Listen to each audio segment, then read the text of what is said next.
New at 5, a grateful community helps a local police officer recover from a beating at the hands of a suspect. Ripley police officer John Amole is still off work after the attack last month. He was trying to arrest Kyle Curtis Moore, who is now locked up on 6 felony charges. Today, the injured officer returned to the scene for the first time with Local 12's Rich Jaffe.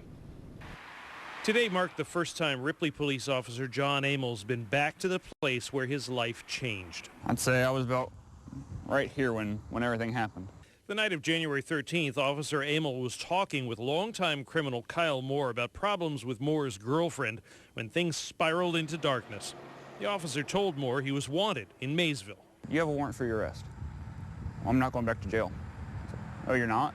And that's the last thing I remember, other than me calling out that I was down. After that, I remember the first punch, and after that punch, it was lights out and I was down. Moments before he was attacked by Kyle Moore, John Amole had managed to get the width of his trunk between the two of them, and yet in just the blink of an eye, Moore was on him.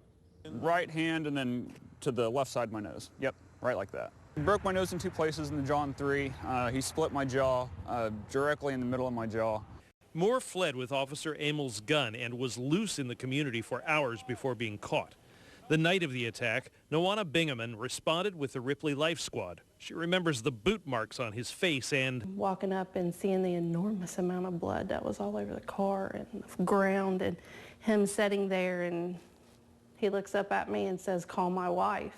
Donations have poured in from across the tri-state for a benefit Bingaman and others organized to help John Amole's family cope with the expenses caused by his injuries. Because he is one of us. He's a first responder, and the story is nobody stands alone. Whether you have a police badge, a EMS badge, or a fire badge, you're all one group. He's family. I can't wait to come back to work. I love this village. I love the job that I do, and there's no other job for me in the world. But no word yet when he'll be able to return to it. In Ripley, Rich Jaffe, Local 12 News. John Amole tells us he's been unable to eat solid food with that broken jaw, and what he's really waiting for is being able to eat dinner at the Hofbrau House in Newport.